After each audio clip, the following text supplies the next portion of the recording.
Good morning बच्चों, कैसे हैं आप सब? बढ़िया। आप सभी का एक बार फिर से स्वागत है मेरा दूरदर्शन मेरा विद्यालय कार्यक्रम में। प्रतिदिन की तरह इस कार्यक्रम में सुबह 9 से 10 बजे तक कक्षा 6, 7 और 8 की पढ़ाई होगी और पढ़ाई के साथ साथ आप कुछ रोचक और ज्ञानवर्धक कहानियों के वीडियो और कार्टून भी देखेंगे। बच्चों, हमें आशा है कि आप घर पर ही विद्यालय के पढ़ाई का अनुभव ले रहे हैं और आप इस कार्यक्रम को बहुत एंजॉय भी कर रहे हैं। तो रोज की तरह तैयार है ना आप अपनी कॉपी और कलम के साथ आज के पाठों के लिए? बच्चों, याद रखें, दूरदर्शन पर पढ़ाए जा रहे पाठों के महत्वपूर्ण बिंदुओं को आपको कॉपी में नोट करना है और विषय से संबंधित कोई भी प्रश्न और जिज्ञासा है तो उसे भी नोट करना है।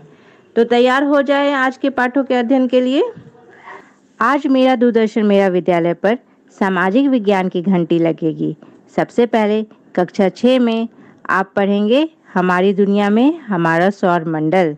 फिर कक्षा 7 में अतीत से वर्तमान में पढ़ेंगे नए राज्य एवं राज्यों का उदय। इसके बाद हमें स्वच्छता संबंधी जानकारी देने के लिए तारा रहेगी तैयार। और फिर कक्षा 8 में पढ़ेंगे हमारी दुनिया में संसाधन। तो चलिए शुरू करते हैं बच्चों आज की कक्षा।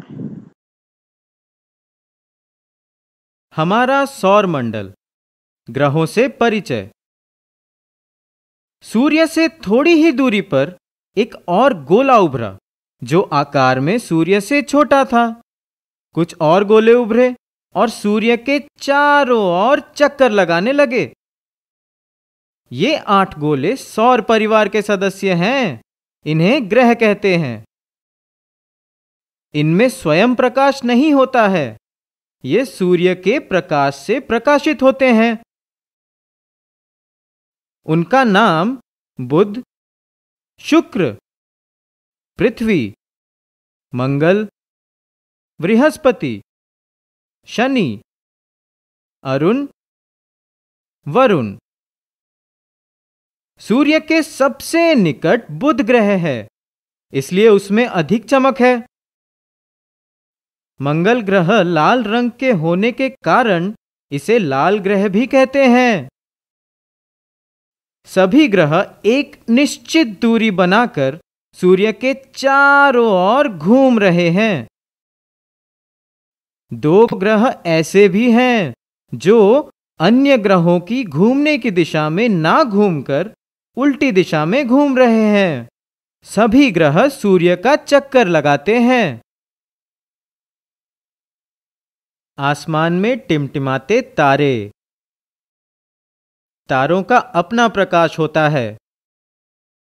चूंकि ये तारे हमसे काफी दूर पर हैं, इसलिए हमें टिमटिमाते हुए नजर आते हैं।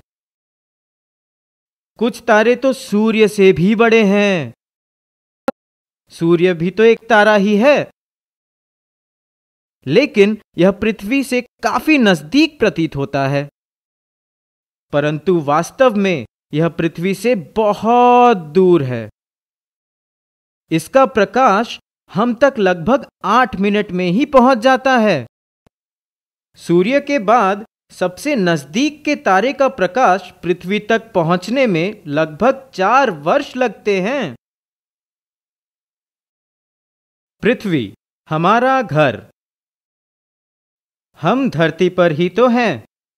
हमारी पृथ्वी जिस पर हम रहते हैं, यही वह एकमात्र ग्रह है जहां जीवन मिलता है, क्योंकि यहां जल एवं जीवन के लिए आवश्यक गैसें मौजूद हैं। अंतरिक्ष से देखने पर पृथ्वी नीली नजर आती है। ऐसा इसलिए है क्योंकि वायुमंडल में प्रकाश की किरणें परावर्तित होती हैं तथा समुद्र की सतह से नीले रंग का परावर्तन सर्वाधिक होता है। चूंकि पृथ्वी का 71% भूभाग जल से घिरा है तथा मात्र 29% स्थल है, अतएव जलीय भाग के अधिक रहने के कारण प्रकाश का परावर्तन अधिक होता है, जिससे यह ग्रह नीला दिखाई देता है।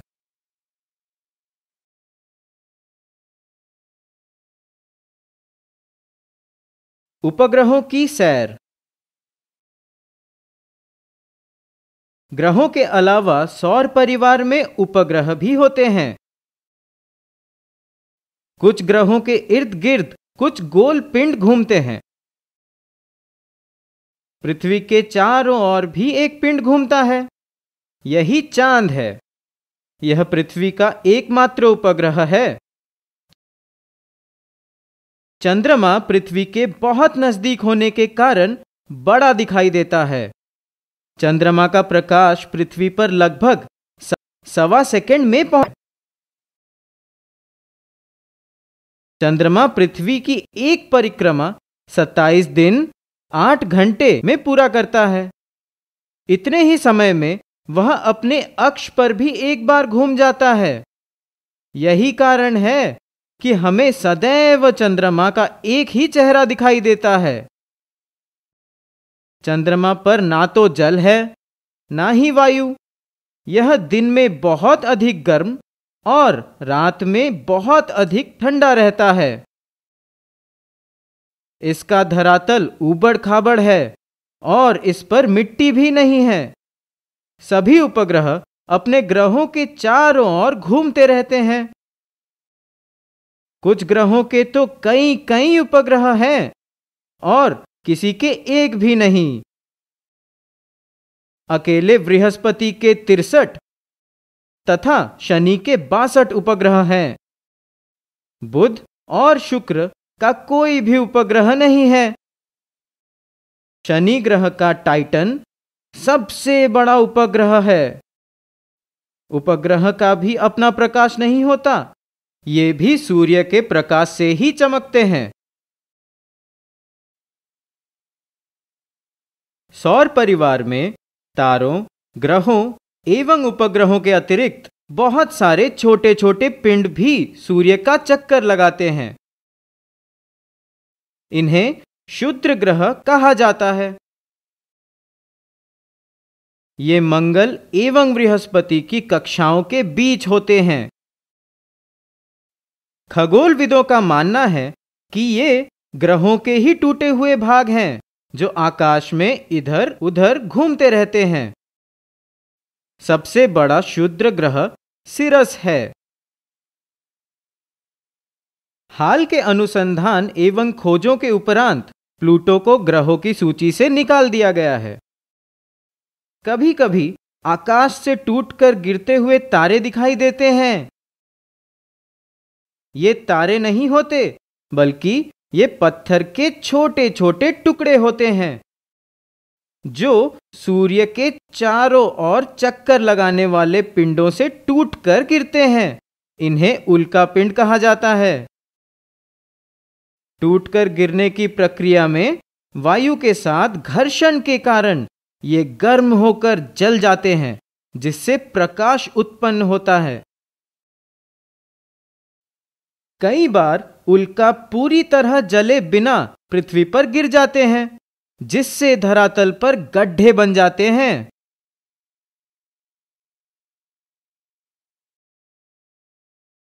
आकाशगंगा तारों की नदी। इसके अलावा ब्रह्मांड में अनेक आकाशगंगा भी है। खुले आकाश में कहीं कहीं रास्ते की तरह दूर तक असंख्य तारों की फैली चौड़ी सफेद चमकदार पट्टी होती है। इसकी कल्पना आकाश में प्रकाश की एक बहती नदी की तरह की गई है। इसे ही आकाशगंगा कहते हैं। सप्तर्षि तारों का समूह। रात में उत्तर दिशा में 7 तारों का एक समूह नजर आएगा, जिसे सप्तर्षि के नाम से जाना जाता है।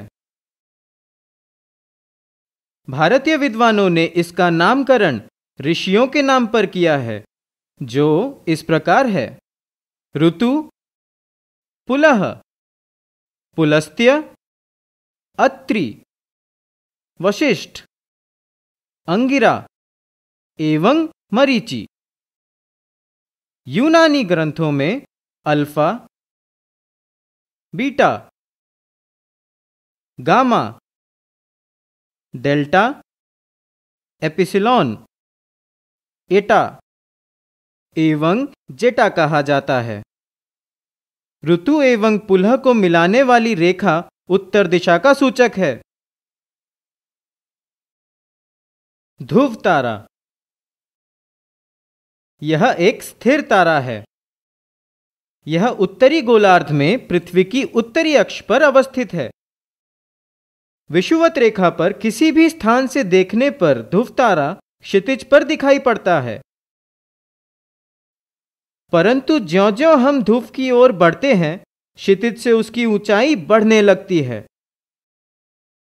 क्षितिज से ध्रुव तारे की ऊंचाई जितनी डिग्री होगी, उस स्थान का अक्षांश भी उतना ही डिग्री होगा।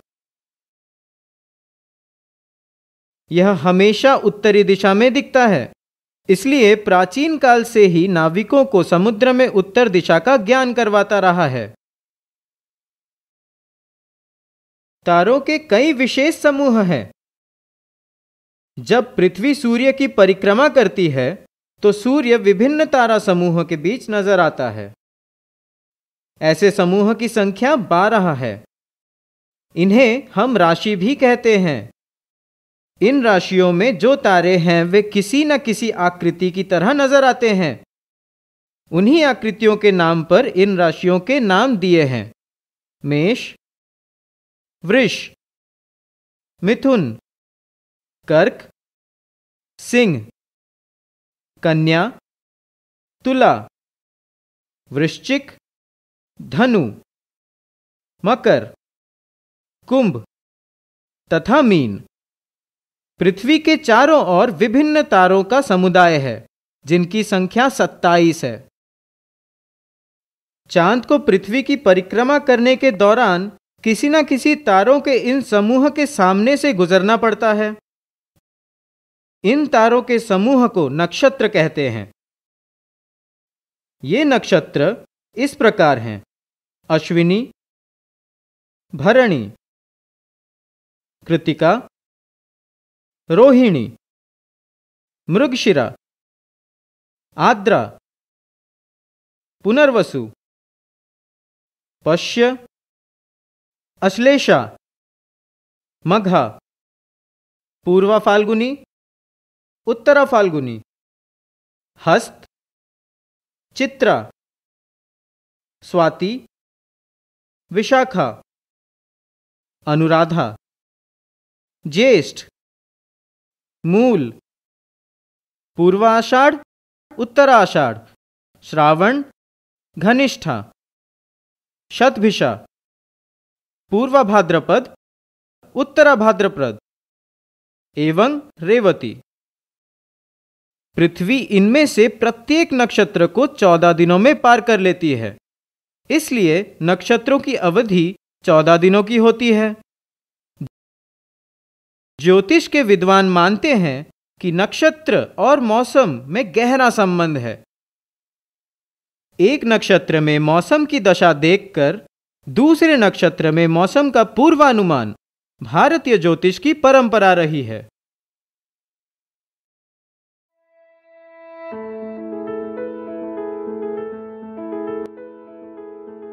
कोरोना, डरे नहीं, एहतियात बरतें।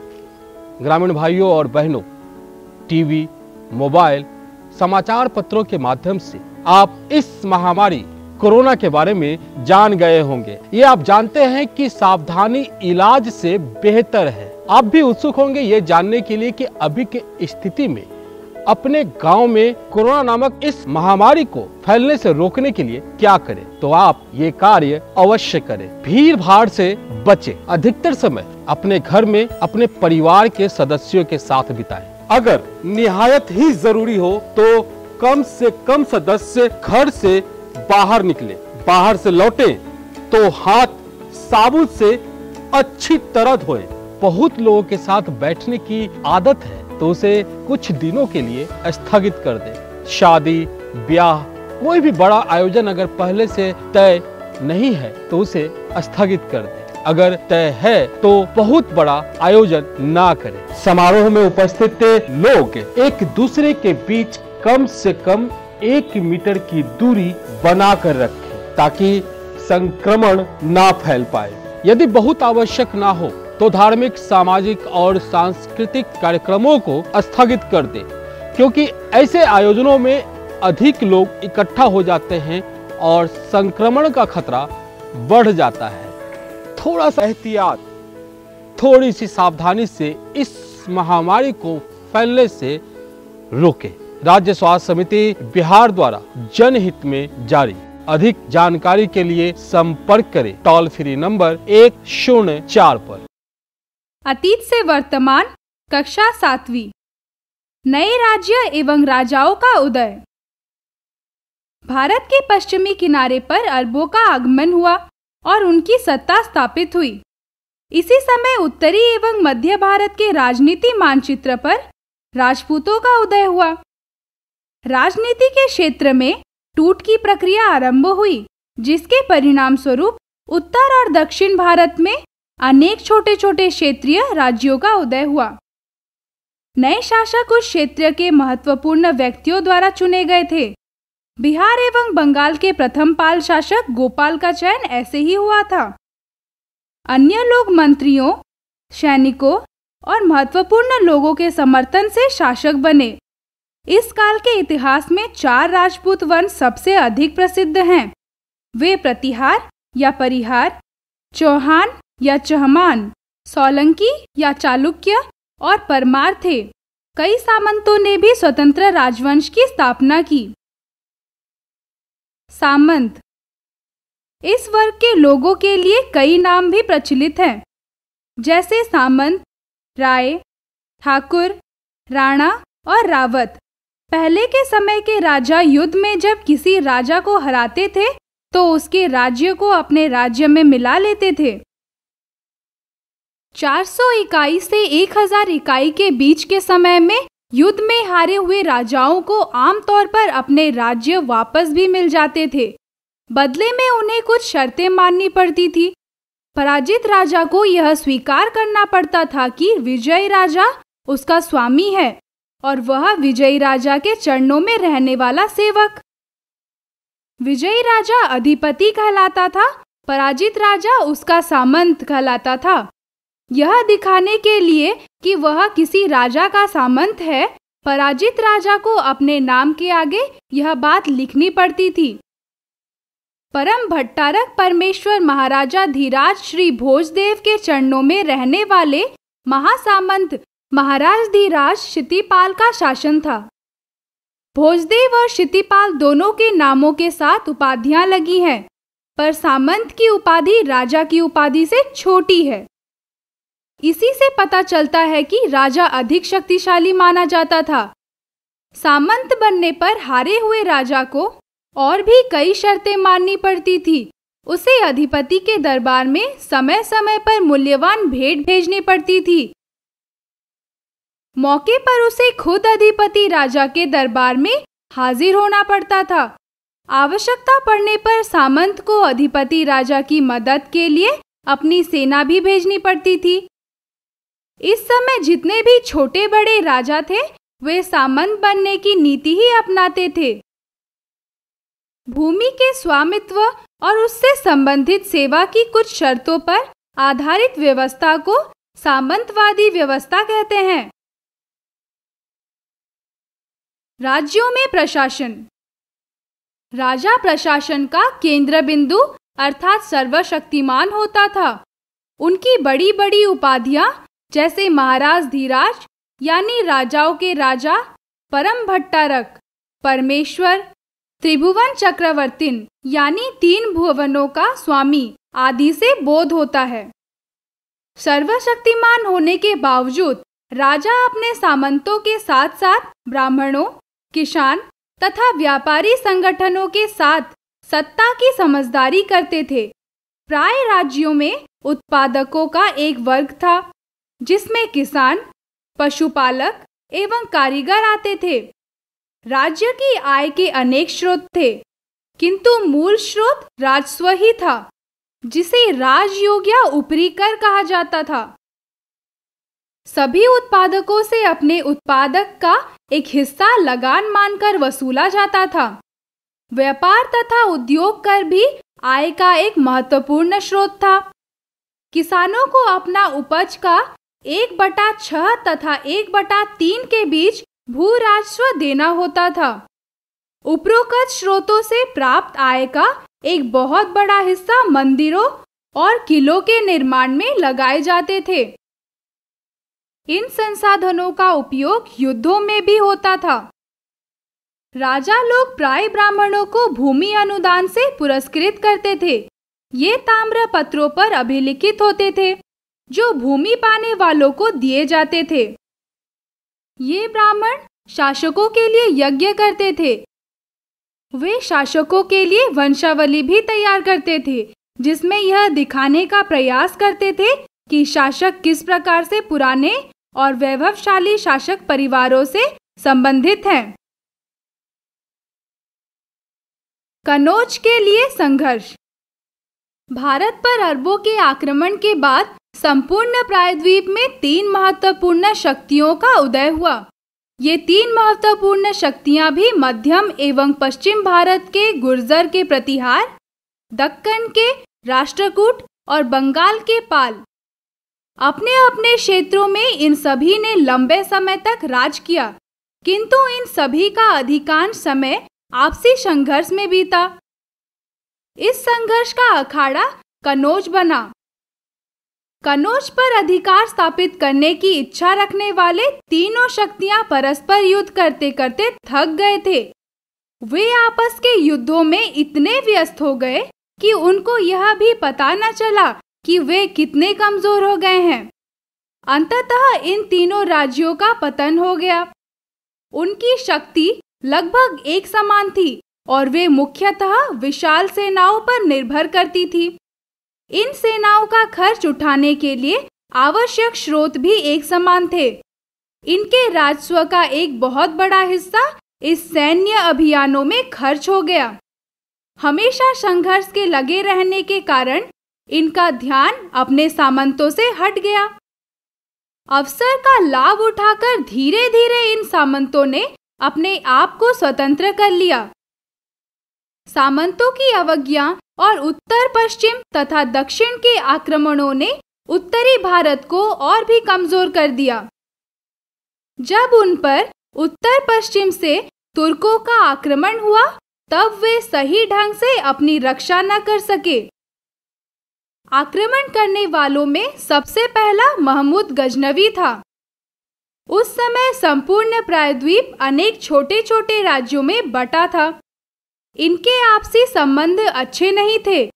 उत्तरी भारत में हिंदूशाही, कनौज, कालिंजर, गुजरात, बुंदेलखंड, मालवा, बंगाल, कश्मीर इत्यादि कुछ प्रमुख राज्य थे। इनमें कोई भी राज्य इतना शक्तिशाली नहीं था जो इन्हें एक रखकर योग्य नेतृत्व प्रदान कर सके। राजनीतिक एकता के अभाव में सामंतीकरण की प्रक्रिया भी जारी रही। सामंत अपनी क्षेत्रीय चेतना तथा सैनिक शक्ति द्वारा केंद्रीय सत्ता को कमजोर करने का अवसर तलाशते रहते थे। यद्यपि राजपूत उस समय उत्तर भारत की महत्वपूर्ण राजनीतिक शक्ति थे, पर उनकी कुछ अपनी कमजोरियां थी। राजपूतों में युद्ध को गौरवपूर्ण रूप प्रदान किया गया था। प्राय शासक अपने सम्मान की रक्षा के लिए आपस में ही युद्ध करने के लिए तत्पर रहते थे। इन राज्यों में बाहरी आक्रमणकारियों का मिलकर सामना करने की भावना नहीं के बराबर थी। इसके अतिरिक्त 2 मुस्लिम राज्य भी थे। मुल्तान का राज्य जिसमें सियाइयों का प्रभुत्व था और मंसूर यानी सिंध का राज्य जिसमें अरब वंशी शासक था। तुर्क आगमन के समय भारत की सामाजिक दशा भी बहुत अच्छी नहीं थी। तत्कालीन समाज में शासक वर्ग, सैनिकों एवं आम जनता में तालमेल का अभाव था। राजा और जनता के बीच दूरी काफी अधिक थी। प्रशासन तथा सेना के कुछ पदों पर ब्राह्मणों तथा राजपूतों की अधिकांश नियुक्तियां वंशानुगत होती गई। समाज का हर व्यक्ति सैनिक नहीं बन सकता था। देश जैसी व्यापक अवधारणा से आम लोग परिचित नहीं थे। शासकों के बदल जाने से आम जनता को कोई फर्क नहीं पड़ता था। ऐसी परिस्थिति में निम्न वर्ग में संकट के समय में राज्य के लिए कुछ कर सकने की भावना नहीं के बराबर थी। इस काल में परंपरागत 4 मुख्य वर्ण अर्थात ब्राह्मण, क्षत्रिय, वैश्य तथा शूद्र के अतिरिक्त अनेक उपजातियां एवं नई जातियों का प्रादुर्भाव हुआ। वर्ण व्यवस्था ने लोगों की विचारधारा को संकुचित कर दिया और उसमें बाहरी आदान प्रदान के लिए स्थान न रहा। दक्षिण के राज्य। उन दिनों उत्तर भारत की तरह दक्षिण भारत में भी अनेक राज्य थे। कृष्णा नदी के उत्तर के राज्य, दक्षिण पथ के राज्य तथा कृष्णा नदी से दक्षिण के राज्य, सुदूर दक्षिण के राज्य थे। सुदूर दक्षिण के राज्यों में चोल, चेर, पांड्य आदि प्रमुख थे। आधुनिक मदुरै क्षेत्र में चोल साम्राज्य के दक्षिण में पांड्य राज्य था। आधुनिक केरल प्रांत में चेर वंश का शासन था। चोल राजाओं ने तंजौर के आसपास के क्षेत्र तमिलनाडु से अपना शासन प्रारंभ किया। धीरे धीरे प्लव वंश के शासक और अन्य स्थानीय शासकों को पराजित कर अपने को दक्षिण में सबसे शक्तिशाली बना लिया। लेकिन साम्राज्य की स्थापना करने वाले आरंभिक चोल शासकों में विजयालय 846 से 871 इकाई था। उसने तंजौर को जीतकर अपने आप को एक स्वतंत्र राज्य का शासक घोषित किया। चोल वंश के राजाओं में सबसे उल्लेखनीय राजा राजराज प्रथम और उसका पुत्र राजेंद्र चोल है। राजराज प्रथम 958 से 1016 इकाई एक कुशल सेना संचालक था और उसने अनेक दिशाओं में आक्रमण किए। राजराज दक्षिण पूर्व एशिया के व्यापार में अरबों के आधिपत्य से परिचित था। राजराज का पुत्र राजेंद्र 1014 से 1044 अपने पिता से भी ज्यादा महत्वाकांक्षी था। उसने एक विशाल जल सेना का गठन किया। उसके 2 युद्ध बड़े ही साहसिक और वीरतापूर्ण थे। एक जिसमें उसके सेनाएं पूर्व भारत के समुद्री तट से होकर ओडिशा को पार करती हुई गंगा नदी तक पहुंच गई। राजेंद्र का दूसरा अभियान श्रीलंका एवं दक्षिण पूर्व एशिया के देशों में हुआ था। इस अभियान में उसने जल एवं थल सेना का उपयोग किया। इस अभियान का मुख्य उद्देश्य अपने राज्य की व्यापारिक हितों की रक्षा करना था। चोल प्रशासन। राजा राज्य में सबसे अधिक शक्तिशाली व्यक्ति होता है। फिर भी शासन कार्यों के संचालन के लिए वह अपने मंत्री परिषद की सलाह लेता था। उसके आदेश उसका निजी सचिव लिख लिया करता था। इस व्यवस्था से प्रतीत होता है कि चोल शासकों ने सुसंगठित नागरिक सेवा का विकास किया। संपूर्ण चोल राज्य को राष्ट्र कहा जाता था। प्रशासन की सुविधा हेतु संपूर्ण राष्ट्र कई इकाइयों में विभक्त था, जिन्हें मंडलम कहा जाता था। मंडल का प्रधान तो राजवंशीय होता था, लेकिन कोटम, नाडु व कुर्म के अनेक अधिकारी व कर्मचारी होते थे। सभी अपने क्षेत्र की गतिविधियों की सूचना अपने से ऊपर वाली इकाइयों को देते थे। ग्राम स्वशासन। गांव का स्थानीय स्वशासन चोल शासन प्रणाली की प्रमुख विशेषता थी। बहुत से गांव में शासन का संचालन राजकीय कर्मचारियों के द्वारा न कर स्वयं गांव वालों द्वारा किया जाता था। ग्राम सभा शासन कार्यों के संचालन के लिए कई समितियों का गठन करती थी। समिति के सदस्यों के लिए कुछ योग्यताएं निश्चित की गई थी। अभिलेख। सभा की सदस्यता के लिए इच्छुक लोगों का ऐसी भूमि का स्वामी होना चाहिए जहां से भू राजस्व वसूला जाता है। उनके पास अपना घर होना चाहिए। उनकी उम्र 35 से 70 के बीच होनी चाहिए। उन्हें वेदों का ज्ञान होना चाहिए। उन्हें प्रशासनिक मामलों की अच्छी जानकारी होनी चाहिए और ईमानदार होना चाहिए। यदि कोई पिछले 3 सालों में किसी समिति का सदस्य रहा तो वह किसी और समिति का सदस्य नहीं बन सकता।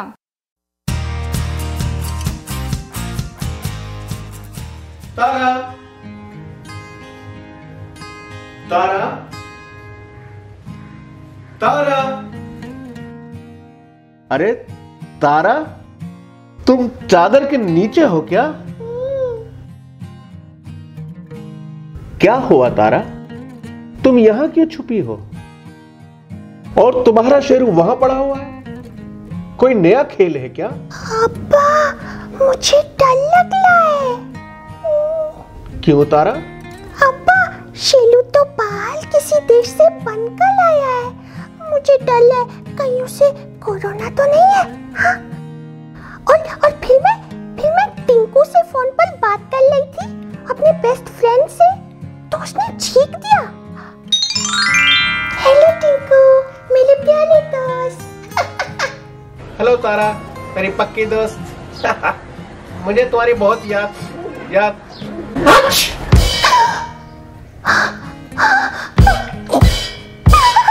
सॉरी, छींक आ गई। मुझे तुम्हारी बहुत याद आ रही थी तारा। तारा, कट गया।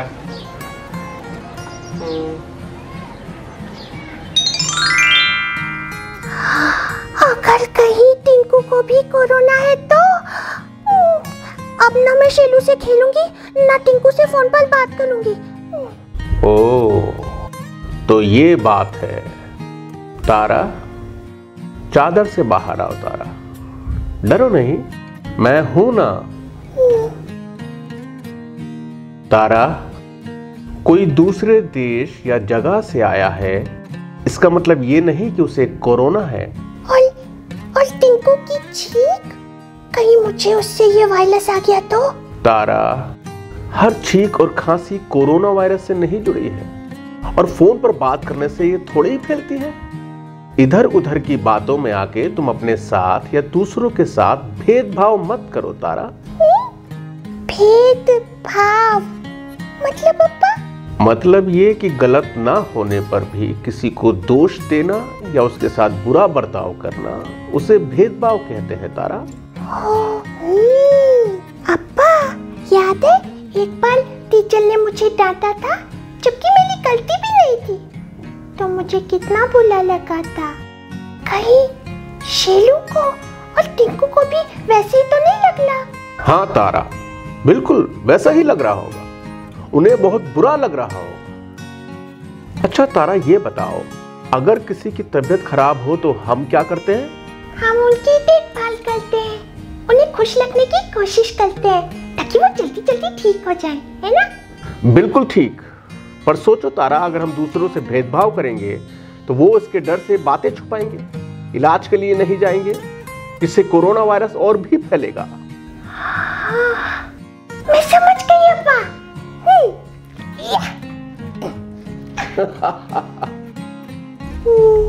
सॉरी शेलू। ओह, मैं टिंकू को भी फोन करके सॉरी बोलूंगी। हेलो मेरे प्यारे दोस्त Tinku. Hello Tara. I am sorry, मैंने डर के जल्दी जल्दी में फोन कट कर दिया था। कोई बात नहीं तारा, हम लोग पक्के दोस्त हैं ना।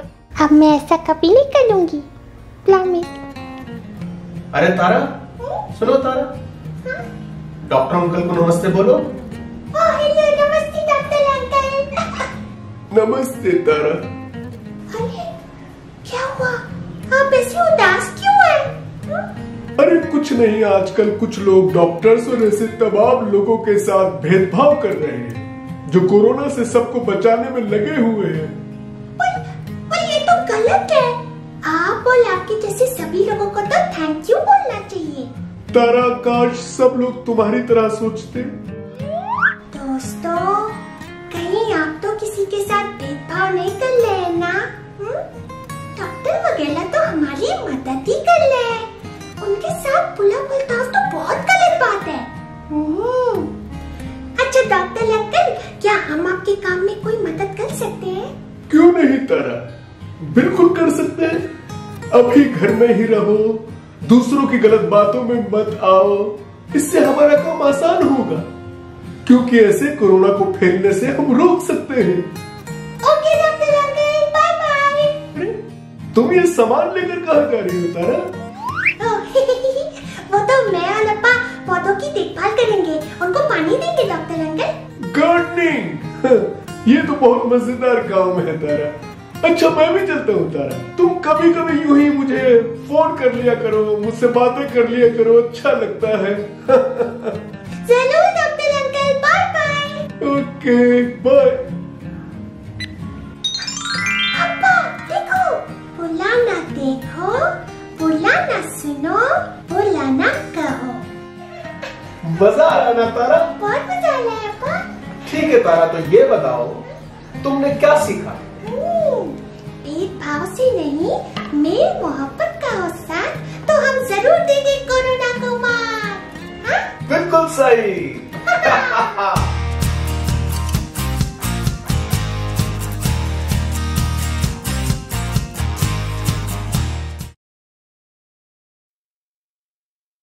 हमारी दुनिया, कक्षा 8वीं।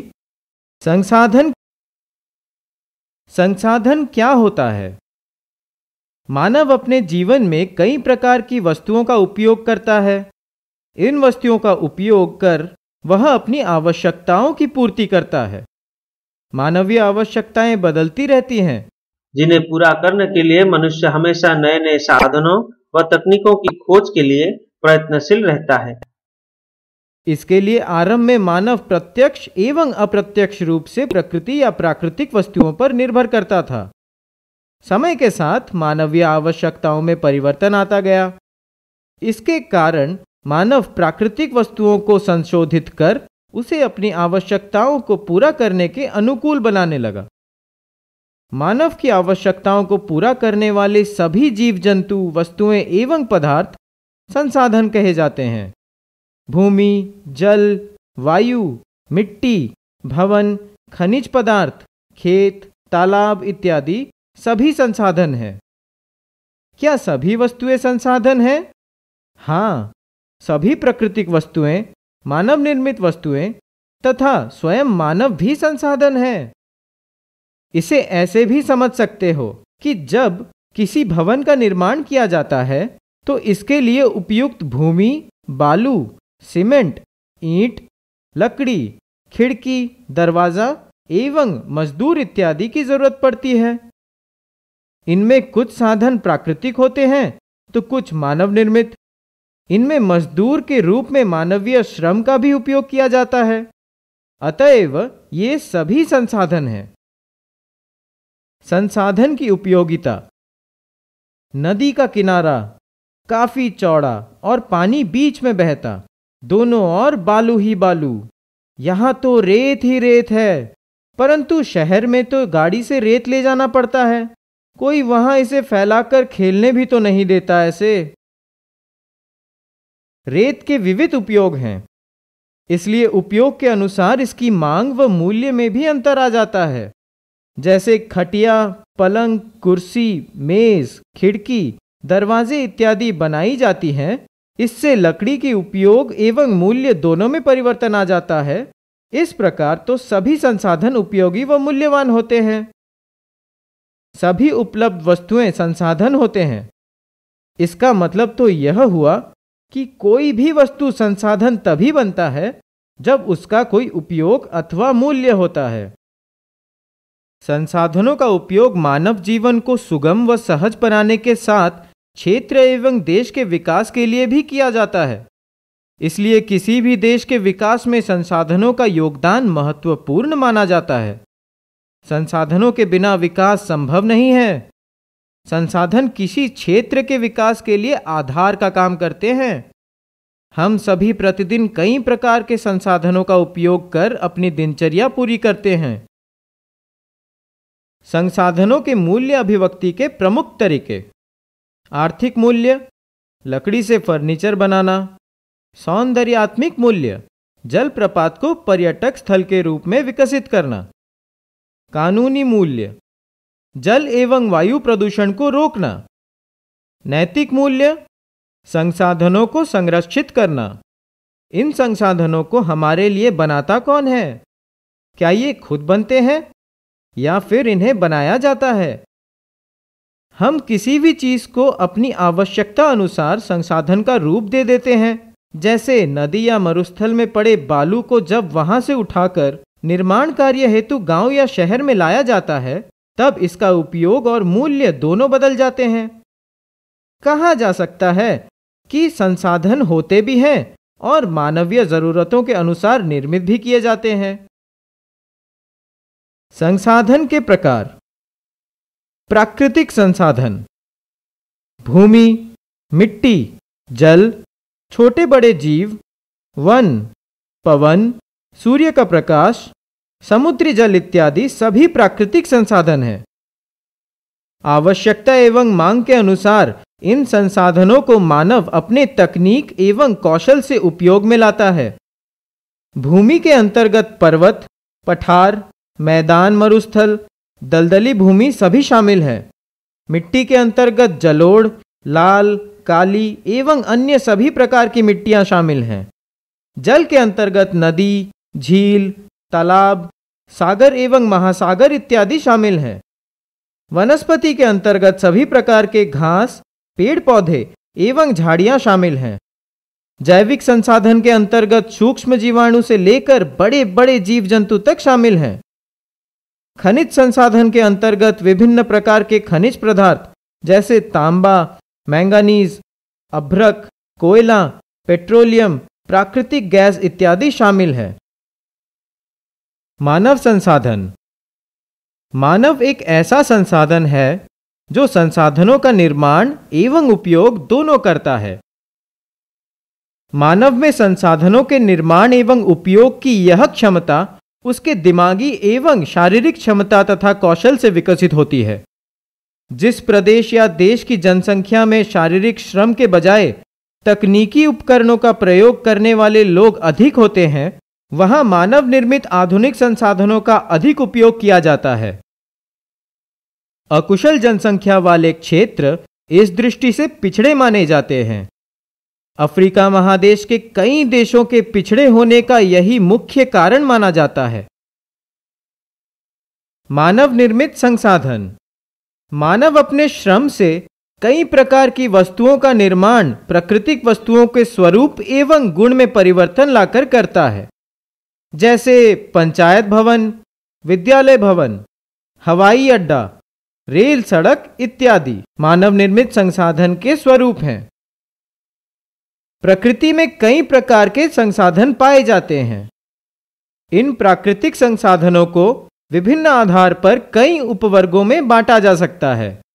ये आधार हैं विकास एवं उपयोग, उत्पत्ति, उपलब्धता, वितरण, स्वामित्व। विकास एवं उपयोग: विकास एवं उपयोग के आधार पर प्राकृतिक संसाधनों को वास्तविक एवं संभाव्य संसाधनों में बांटा जा सकता है। वास्तविक संसाधन: उन संसाधनों को कहा जाता है जिनकी कुल मात्रा ज्ञात होती है तथा संसाधनों को उपलब्ध तकनीक की सहायता से वर्तमान समय में उपयोग किया जा रहा होता है। पश्चिम एशिया का पेट्रोलियम, ऑस्ट्रेलिया का सोना, झारखंड का अभ्रक, मध्य प्रदेश का मैंगनीज एवं राजस्थान का तांबा इत्यादि इसके अच्छे उदाहरण हैं। संभाव्य संसाधन: उन संसाधनों को कहा जाता है जिनकी कुल मात्रा ज्ञात नहीं होती है तथा वर्तमान समय में इनका उपयोग भी नहीं किया जा रहा होता है।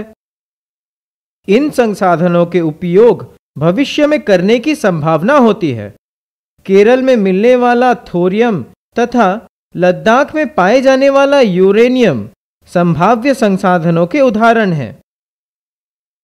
वर्षों पहले सूर्य की गर्मी, समुद्री लहरें, पवन तथा भूमि के अंदर व्याप्त ताप संसाधन संभाव्य संसाधनों के उदाहरण थे, परंतु आज भारत के लिए ये सभी वास्तविक संसाधन हैं।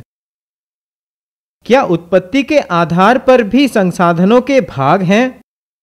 हाँ, इस आधार पर संसाधनों को जैव संसाधन एवं अजैव संसाधन में बांटा जा सकता है। जैव संसाधन के अंतर्गत सभी सजीव शामिल हैं, जैसे पेड़ पौधे, वन, जीव जंतु इत्यादि, जबकि सभी निर्जीव वस्तुएं अजैव संसाधन हैं। उदाहरण के रूप में खनिज, चट्टान, मिट्टी, भूमि, खेत, तालाब, नदी, झील इत्यादि आते हैं।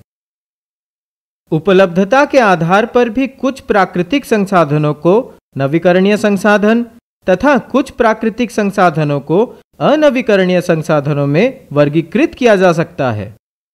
नवीकरणीय संसाधन वैसे प्राकृतिक संसाधनों को कहा जाता है जिनकी पुनः पूर्ति प्राकृतिक रूप से होती रहती है। फलतः ये खत्म या समाप्त नहीं होते हैं। सूर्य की किरणें एवं पवन ऐसे ही नवीकरणीय संसाधन हैं। अनवीकरणीय संसाधन वैसे संसाधन हैं जिनके भंडार सीमित हैं तथा एक बार उपयोग में आने के बाद उनके पुनः पूर्ति में हजारों लाखों वर्ष लग जाते हैं। सभी प्रकार की खनिजों जैसे लोहा, कोयला, पेट्रोलियम, अभ्रक इत्यादि अनवीकरणीय संसाधन के उदाहरण हैं। जल एवं वन वैसे नवीकरणीय संसाधन हैं जिनके भंडार या पुनः पूर्ति में मानवीय हस्तक्षेप के कारण रुकावटें आती हैं। यदि इन संसाधनों के प्रति मानव हस्तक्षेप कम हो जाए तो वे स्वयं ही पुनः पूर्ति में लग जाएंगे। वितरण के आधार पर भी तो इसके कुछ प्रकार होंगे। हाँ, वितरण की दृष्टि से प्रकृति में पाए जाने वाले संसाधन सर्वत्र उपलब्ध एवं स्थानिक प्रकार के होते हैं। प्रकृति द्वारा कुछ ऐसे संसाधन प्रदान किए गए हैं जो सभी जगह पाए जाते हैं, जिनमें मिट्टी एवं पवन प्रमुख है। इन्हें सर्वत्र उपलब्ध या सर्वव्यापक संसाधन कहा जाता है। कुछ ऐसे भी संसाधन हैं जो निश्चित स्थानों पर ही पाए जाते हैं। इन्हें स्थानीय संसाधन कहा जाता है। कोडरमा में पाया जाने वाला अभ्रक, जादूगोड़ा में मिलने वाला यूरानियम, छोटा नागपुर क्षेत्र में पाया जाने वाला कोयला इत्यादि इस दृष्टि से महत्वपूर्ण है। स्वामित्व के आधार पर प्राकृतिक संसाधनों को निजी, राष्ट्रीय एवं अंतर्राष्ट्रीय संसाधन जैसे भूमि, तालाब आदि किसी व्यक्ति के स्वामित्व में होता है तो इसे निजी संपत्ति कहा जाता है।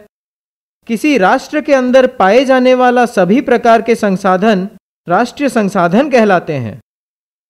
19.2 किलोमीटर से 200 किलोमीटर तक का क्षेत्र पवर्जक आर्थिक क्षेत्र कहलाता है। 200 किलोमीटर से आगे स्थित क्षेत्र खुला महासागरीय क्षेत्र कहलाता है, जिसे अंतर्राष्ट्रीय संसाधन के तहत रखा जाता है। यहां उपलब्ध संसाधनों का उपयोग अंतर्राष्ट्रीय संस्थाओं की सहमति के बाद ही किया जाता है। प्राकृतिक संसाधनों का वितरण एवं उपयोग। क्या इन संसाधनों का वितरण सभी जगह समान है? क्या इन संसाधनों का उपयोग हम ठीक से कर पा रहे हैं? भूमि, मिट्टी, जल, जीव जंतु, वन, खनिज पदार्थ, सूर्य का प्रकाश, नदी, सागर, पवन इत्यादि सभी प्राकृतिक संसाधनों का वितरण इस पृथ्वी पर है, परंतु यह वितरण काफी असमान है, जिसका प्रमुख कारण स्थल रूप में भिन्नता का पाया जाना है। जैसे कहीं पहाड़, कहीं पठार तो कहीं मैदान का विस्तार पाया जाता है। स्थल रूप के इस भिन्नता के कारण पहाड़ों एवं पठारों पर वन का वितरण अधिक मिलता है। प्राकृतिक रूप से पठारी क्षेत्र में खनिज पदार्थों की अधिकता मिलती है। मरुस्थलीय क्षेत्र में बालू के ढेर मिलते हैं, जबकि पर्वतीय एवं पठारी क्षेत्र में नदियों एवं छोटी सरिताओं के कारण जल की उपलब्धता क्रमशः घटती जाती है। जहां तक प्राकृतिक संसाधनों के उपयोग का संबंध है, यह तकनीक की उपलब्धता तथा आवश्यकता पर निर्भर करता है। विश्व के ऐसे कई क्षेत्र हैं जो प्राकृतिक संसाधनों में संपन्न हैं तथा कुछ क्षेत्र इन मामलों में अभावग्रस्त हैं। अफ्रीका महादेश के कई देश प्राकृतिक संसाधनों के मामले में काफी धनी हैं, परंतु इसके विपरीत उनके पास इन संसाधनों के उपयोग की तकनीक उपलब्ध नहीं है, जिससे यहां संसाधनों का भरपूर उपयोग नहीं हो पाया है। दूसरी ओर जिन महादेशों अथवा देशों के पास प्राकृतिक संसाधनों के उपयोग की तकनीक उपलब्ध है, वे इन संसाधनों का भरपूर उपयोग कर रहे हैं। दूसरे शब्दों में, शिक्षित एवं तकनीकी रूप से विकसित समाज वाले क्षेत्र के इन संसाधनों का उपयोग अधिक हो पा रहा है, जबकि अशिक्षित विकासशील क्षेत्र में इन संसाधनों का सीमित विकास एवं उपयोग हुआ है अथवा नहीं हो पाया है। प्राकृतिक संसाधन संरक्षण की आवश्यकता। संसाधन तो हमारे लिए उपयोगी है, फिर हमें तो इनके संरक्षण हेतु प्रयास करना चाहिए, क्यों नहीं? प्राकृतिक संसाधनों के बिना मानव जीवन की कल्पना नहीं की जा सकती, परंतु इन संसाधनों के उपयोग की तकनीक एवं उनकी आवश्यकता का होना जरूरी है। मनुष्य ने अपनी आवश्यकता पूर्ति के लिए प्राकृतिक संसाधनों का इतना अधिक खनन एवं उपयोग किया है कि इनके भंडार धीरे धीरे समाप्ति की ओर हैं। भविष्य में इनके खत्म होने की पूरी आशंका है। मानव के लिए इनका भविष्य में भी उतना ही जरूरी है जितना आज। पृथ्वी पर जीवन सतत चलता रहे, इसके लिए यह जरूरी है कि हम इन अमूल्य प्राकृतिक संसाधनों का समुचित उपयोग सुनिश्चित कर इसे भविष्य के लिए संरक्षित करें। हमें इनके उपयोग में सावधानी बरतनी ही होगी, अन्यथा हम स्वयं अपने लिए बड़ा खतरा पैदा कर लेंगे। तो आशा करती हूँ बच्चों, आज के एपिसोड में आपने जरूर कुछ नया सीखा होगा। आप अपने विचार हमें स्क्रीन पर दिए गए व्हाट्सएप नंबर 9431043527 या ईमेल आईडी BEPCDDprogram@gmail.com पर भेज सकते हैं। इसके अलावा इसके सारे एपिसोड बिहार शिक्षा परियोजना परिषद की वेबसाइट पर डिजिटल लर्निंग सेक्शन में भी उपलब्ध है। विजिट करें www.bepcssa.in। तो घर पर रहें, पढ़ते रहें, बढ़ते रहें। मिलते हैं अगले एपिसोड में। बाय बाय बच्चों।